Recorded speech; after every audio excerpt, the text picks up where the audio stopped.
अस्मद्गुरुसमारम्भां यतिशेखरमध्यमां लक्ष्मीवल्लभपर्यन्तां वन्दे गुरुपरम्पराम् ஆழ்வார்கள் வாழி அருளிச் செயல் வாழி தாழ்வாதுமில் குறவர்தாம் வாழி ஏழ்பாறுமைய அவர்கள் உரைத்தவைகள்தாம் வாழி செய்யமறை தன்னுடனே சேர்ந்து அகலகில்லே நிறையமென்ன அலர்மேல் மங்கை உரை மார்பா நிகரில் புகழாய் உலகம் உன்னுடையாய் என்னையாழ்வானே நிகரிலமரர் முனிக்கணங்கள் விரும்பும் திருவேங்கடத்தானே புகழொன்னில்லா வடியேன் உன்னடிக்கீழமர்ந்து புகுந்தேனே அகில புவன ஜன்மஸ்தேம பங்காதிலீலே வினத விவித பூதௌராத ரக்ஷைகதீக்ஷே ஸ்ருதிசிரசி விதீப்தே பிரம்மணி ஸ்ரீனிவாசே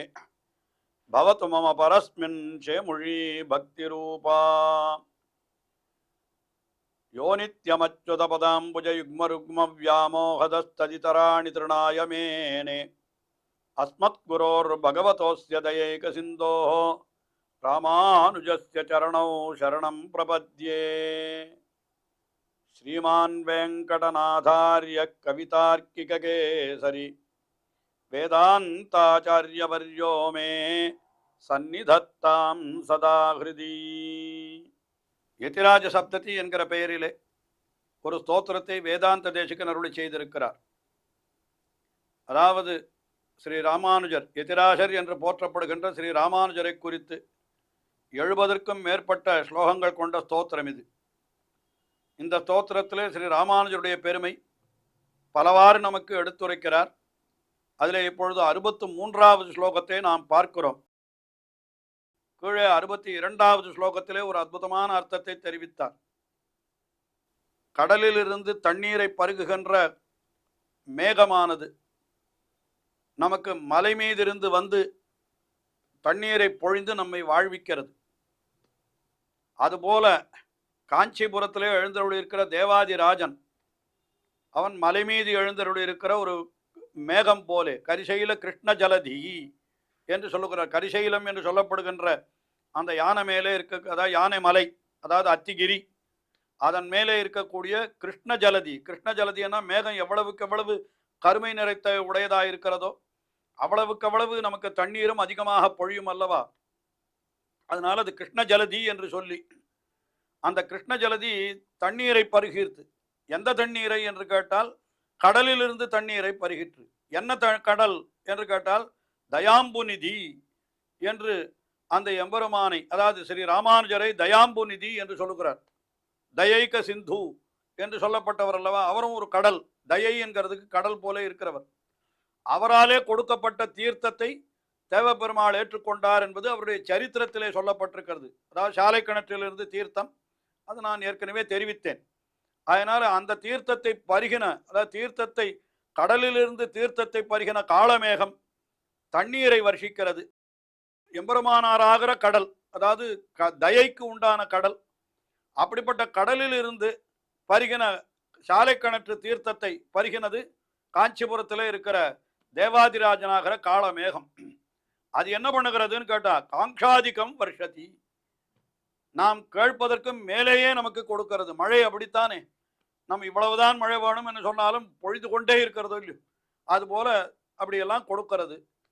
அந்த எம்பெருமானார் தேவபெருமாளுக்கு அப்படி நமக்கு அவன் கருணையை வருஷிக்கும்படியாக தீர்த்தத்தை கொடுத்த எம்பெருமானார் அவர் நமக்கு இன்னும் ஒரு உபகாரத்தையும் பண்ணுகிறார். நமக்கு வேண்டியவற்றை கொடுக்கிறது மட்டும் இல்லை, வேண்டாதத்தை தடுத்தல்.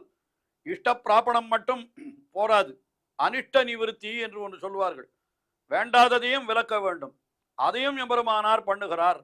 ஆனால் புறச்சமயவாதிகள் அவர்களெல்லாம் ஸ்ரீ ராமானுஜருடைய கண் பார்வையை கண்டாலே அடங்கி விடுவார்களாம். அவர் இருந்து வாயத்திலிருந்து வார்த்தையே சொல்ல வேண்டாம், அவருடைய திருக்கண் நோக்கத்தை கண்டவுடனே அவர்கள் அத்தனை பேரும் அப்படி ஒடுங்கி விடுகிறார்கள் என்று நமக்கு அந்த வேறு வழிகளிலே செல்லாமல் நம்மை காப்பாற்றுகிறார் ஸ்ரீ ராமானுஜர் என்று அவரை அப்படி வர்ணித்தார். அது கீழே 62வது ஸ்லோகத்தில் மிக அற்புதமான விஷயம் அது. அடுத்தபடியாக 63வது ஸ்லோகத்திலே என்ன சொல்லுகிறார் என்னால், எம்பெருமானே தத்தாத்திரேயராக அவதரித்தான். தத்தாத்திரேயர் என்று ஒரு மகர்ஷியாக பகவானே வந்து அவதரித்து, அந்த தத்தாத்திரேய அவதாரத்திலே அவன் காஷாயத்தை தரித்து திருதண்டத்தை கையிலே ஏந்தி அப்படி இருந்து வேதங்களை எல்லாம் ரட்சித்தான் என்று அது புராணங்கள் தெரிவிக்கின்றன. ஸ்ரீ ராமானுஜர் யார் என்னால் அந்த தத்தாத்திரேயர் தான் ராமானுஜர், அவருடைய அபராவதாரம் என்று சொல்லும்.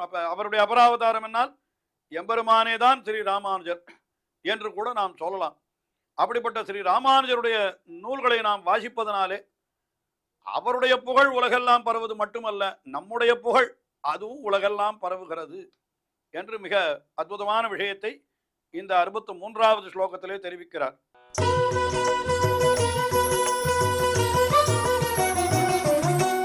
காஷாயேண கிரஹீத பீத வசனா தண்டைஸ்திரிபிர்மண்டிதா சாமூர்த்தி முரமர்தனஸ்ய ஜயதி த்ரயந்த சம்ரக்ஷிணி யத் பிரக்யாபித தீர்த்தவர்ஜித தியாம் அவ்யஸ்தாம் யத்குணான் ஆசிந்தோரனிதம் பிரதேச நியதா கீர்த்தி பிரஜாகர்த்தினா. தத்தாத்திரேயர் என்கிறவர், அதாவது பகவான் இந்த உலகத்திலே சில பேர் வேதங்களை ஏற்றுக்கொள்ளாமலே வேதங்களை புறக்கணித்தார்கள் ஒரு காலத்திலே. அது மட்டுமல்லாமல் சில பேர் வேதங்களை ஏற்றுக்கொள்ளுகிறோம் என்று சொல்லிவிட்டு அந்த வேதங்களிலே சொன்ன வாக்கியங்களுக்கெல்லாம் தவறான பொருள்களை சொல்லி உலகத்தை குழப்பினார்கள். இப்படியெல்லாம் வேதத்திற்கு கேடு விளைத்தார்கள் பல பேர் அந்த சமயத்தில். அப்பொழுது பகவான் அந்த வேதத்தை எல்லாம் காக்க வேண்டுமே, சம்ரக்ஷணம் செய்ய வேண்டுமே, அதற்காக என்ன பண்ணினான்? தத்தாத்திரேயனாக அவதரித்து தன்னுடைய பீதாம்பரத்தை துறந்து காஷாயத்தை ஏற்றுக்கொண்டான். அதே போல கையிலே செங்கோலுக்கு பதிலாக திருதண்டத்தை வைத்துக் கொண்டான் என்று இப்படியெல்லாம் சொல்லலாம்.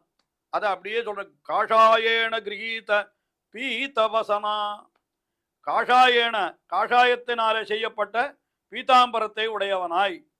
பீதாம்பரம் என்னால் மஞ்சள் நிறத்தில் இருக்கக்கூடிய வஸ்திரம், அது காஷாயம் என்னால் அது சற்று சிவந்த காவி நிறத்தில் இருக்கக்கூடிய வஸ்திரம் அது.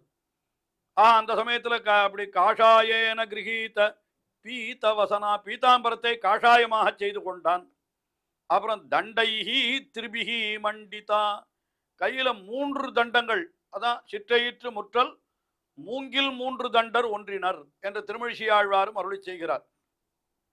சந்நியாசியாயிருந்தால் அவர்களுக்கு கையிலே ஏகதண்டம் என்பது சாஸ்திரங்களிலே சொல்லப்படவில்லை. அது மற்ற மதத்தவர்கள் ஏகதண்டம் என்று கொள்ளுகிறார்கள். ஆனால் சாஸ்திரங்களிலே 3 தண்டம் தான் சொல்லப்பட்டிருக்கிறது. அதனால்தான் தமிழ் இலக்கியத்தினுடைய முதல் நூல் என்று நாம் கொண்டாடுகின்ற தொல்காப்பியத்திலே கூட அவர் சொல்லுகிற பொழுது என்ன சொல்லுகிறார் என்னால், அவரும் சொல்லுகிறார், என்ன சொல்லுகிறார்? 3 தண்டர் என்று சொல்லுகிறார். முக்கோல் பகவர் என்று அவரை சொல்லுகிறார். நூலே கரகம் முக்கோல் மனையே ஆயுங்காலை அந்தணர்க்குரிய என்று அந்த முக்கோல் ஏந்தினவர்களாக சொல்லுகிறார். அதனால இங்கே தத்தாத்திரேயரும் என்ன பண்ணினார்? தண்டைஹி திரிபிஹி மண்டிதா சாமூர்த்திஹி, அப்படிப்பட்ட எம்பெருமானுடைய அந்த திருமேனி, அது திருதண்டத்தாலே அழகு பெற்ற திருமேனி. அது எப்படிப்பட்டது என்னால் த்ரயந்த சம்ரக்ஷிணி, வேதாந்தத்தை நன்றாக காப்பதாக இருக்கக்கூடிய திருமேனி அது. அது யாருன்னா முரமர்தனஸ்ய, முரன் என்கிற அசுரனை அழித்தவன், அதாவது அவனை அழித்த பகவான் ஸ்ரீமன் நாராயணன், அவன்தான் இப்பொழுது தத்தாத்திரேயனாக வந்து இந்த வேதங்களினுடைய விரோதிகளை அழிக்கிறான். அதனால முரமர்தனஸ்ய, அவர் என்ன த்ரயந்த சம்ரக்ஷிணி ஜெயதி, அவர் வெற்றி பெற்று விளங்குகிறார் என்று அவரை சொல்லுகிறார். அந்த தத்தாத்திரேய முனி அவரே என்ன பண்ணினார்? நல்லா மேம்பட்டு விளங்குகிறார் அவர். அந்த தத்தாத்திரேயரே இப்பொழுது மறுபடியும் எம்பெருமானாராக அவதரித்தார் என்று அத்தை சொல்லுகிறார். யத் பிரக்யாபித தீர்த்தவர்த்ததியாம், அதனால அந்த பிரசித்தமாக்கப்பட்ட துறையாகிற சித்தாந்தம், அந்த சித்தாந்தத்தினாலே வளர்க்கப்பட்ட மனசு நமக்கு இருந்ததானால் அது என்ன ஆகிறது? யத் குணானு அபியஸ்தாம், அந்த குணங்கள், எந்த தத்தாத்திரேய மூர்த்தியாகிற ஸ்ரீ பாஷ்யக்காரருடைய குணங்கள், அந்த எம்பெருமானார் ஸ்ரீ ராமானுஜருடைய குணங்கள், அந்த குணங்களை நாம் அனுசந்தித்து பழகி கொண்டே இருந்தோமானால் அப்பொழுது என்ன ஆகிறது என்னால், நஹா கீர்த்திஹி அனிதம் பிரதேச நியதா ஆசிந்தோஹோ பிரஜாகர்த்தி. அது என்ன ஆகிறது? நம்முடைய புகழும் கூட இன்ன இடத்தில் தான் என்று இல்லாமல் எல்லாம் அதாவது உலகிற்கு எல்லையா இருப்பதே கடல் தான். அந்த கடல் எல்லை வரை நம்முடைய புகழானது பரவி விடுகிறது என்கிறார். அதாவது தத்தாத்திரேயராக அவதரித்தவர் பகவான். அந்த தத்தாத்திரேயருடைய சித்தாந்தத்தை தான் இப்போ ஸ்ரீ ராமானுஜரும் பரப்புகிறார். அப்படி பரப்புகிற அவருடைய நூல்களை வாசித்து அவருடைய அருளை பெற்றுவிட்டோமானால் ஸ்ரீ ராமானுஜருடைய புகழ் எங்கெல்லாம் பரகி இருக்கிறதோ அதே போல நம்முடைய புகழும் அங்கெங்கெல்லாம் பரவுகிறது என்று இந்த இடத்துல ஸ்ரீ ராமானுஜரையே தத்தாத்திரேயருடைய அவதாரமாக, அதாவது தத்தாத்திரேயர்னா எம்பெருமானுடைய அவதாரம் தத்தாத்திரேயர். ராமானுஜர் வேறு, தத்தாத்திரேயர் வேறு அல்ல என்பதாக வைத்து அப்படி இந்த ஸ்லோகத்திலே தெரிவிக்கிறார். இதில் இன்னொரு ஒற்றுமை கூட உண்டு. ஸ்ரீ ராமானுஜர் கூட சோழ ராஜனுடைய ஒருத்தன், சோழ அரசன் ஒருத்தன், அவனுடைய உபதிரவத்துக்கு அஞ்சி அவர் மேல் நாட்டிற்கு சென்று விட்டார் என்று அவருடைய சரித்திரம் சொல்லப்படுகிறது அல்லவா? அப்படி செல்லுகிற பொழுது அவர் காஷாயத்தை அணிந்து கொண்டிருக்கவில்லை. அவர் என்ன தப்பி போகிறபடியினாலே அடையாளம் தெரியாமல் இருக்க வேண்டும் என்பதற்காகவோ என்னமோ வெள்ளை வஸ்திரத்தை அணிந்து கொண்டு போனார். சரித்திரத்திலே சொல்லப்பட்டிருக்கிற விஷயம்தான் இது. அதனால ஸ்ரீ ராமானுஜர் அப்படி எழுந்தருளி விட்டார். நேர போன உடனே திருநாராயணபுரம் என்று ஒரு இடம் இருக்கிறது. மேல்கோட்டை திருநாராயணபுரம். இன்றைக்கு அது கர்நாடக மாநிலத்தில் இருக்கக்கூடிய, அது ஒரு மைசூருக்கு பக்கத்திலே இருக்கக்கூடிய இடம் அது. அந்த திருநாராயணபுரத்துல தான் தத்தாத்திரேயர் அவதரித்திருந்தார் என்று அந்த ஊர் ஸ்தல புராணம் சொல்லுகிறது. அங்கே அவர் ஒரு பரிதான சிலை என்று ஒரு பெரிய கல் மேல அமர்ந்து அவர் தவம் செய்தார் தத்தாத்திரேயர் என்று அங்கே சொல்லுகிறார்கள். ஸ்ரீ ராமானுஜர் மறுபடியும் காஷாயத்தை அங்கிருந்து தான் பெற்றுக்கொண்டார். அந்த பரிதான சிலையிலே வைத்து தத்தாத்திரேய பீட்டத்திலிருந்து தான் அவர் காஷாயத்தை ஸ்வீகரித்தார். அதனால இவர் தத்தாத்திரேயருடைய அம்சத்தை உடையவர் என்கிறது அதிலேயும் கூட வெளிப்படுகிறது என்று கூட நாம் கொள்ளலாம். அதைத்தான் இங்க கூட ஸ்லோகத்துல எப்படி காட்டுகிறார்?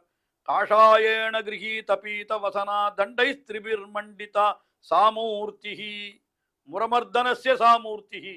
அந்த முரமர்தனான எம்பெருமானுடைய அந்த திருமேனி, அந்த வடிவம், அதாவது தத்தாத்திரேயராகிற அவதார வடிவம், அது எப்படிப்பட்டது? காஷாய வஸ்திரத்தை அணிந்து கையிலே திருதண்டத்தை கொண்டிருக்கிறதுன்னார். அதே தத்தாத்திரேய பீட்டத்தில் இருந்து காஷாய திருதண்டங்களை எம்பெருமானார் ஸ்ரீ ராமானுஜர் ஸ்வீகரித்தார் என்று அவருடைய சரித்திரம் சொல்லுகிறபடியினாலே இவருக்கும் தத்தாத்திரேயருக்கும் உண்டான ஒரு ஒற்றுமையும் கூட இந்த இடத்திலே வேதாந்த தேசிகனாலே எடுத்து காட்டப்படுகிறது என்றே நாம் கொள்ளலாம். அப்படிப்பட்ட அந்த ஸ்ரீ ராமானுஜர் தத்தாத்திரேயருடைய சித்தாந்தத்தை, அதாவது வேதங்களுக்கு உண்டான பிராமாண்யத்தை, வேதங்களுடைய எல்லா பகுதிகளுமே முக்கியமானவை, அதில் ஒரு பகுதி தள்ளப்பட வேண்டும், சில பகுதி கொல்லப்பட வேண்டும் என்று கொள்ளாமல் அப்படியெல்லாம் அதை ரட்சித்தவர் தத்தாத்திரேயர். அதே போல ஸ்ரீ ராமானுஜரும் இந்த வேதத்தை ரட்சித்திருக்கிறார்.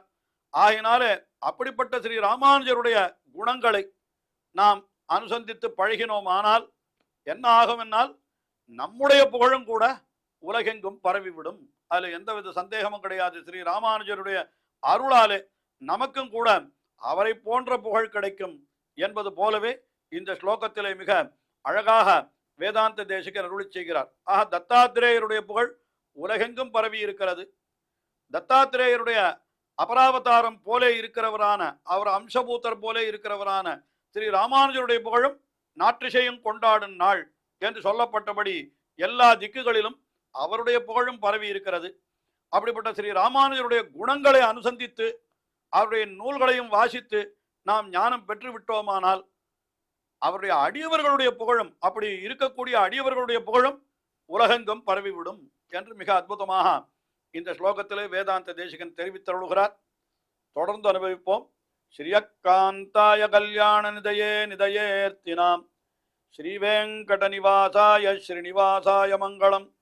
ஸ்ரீமத் சுந்தர ஜாமா திருமுனிமானசவாசினே சர்வலோக நிவாசாய ஸ்ரீனிவாசாய மங்களம்.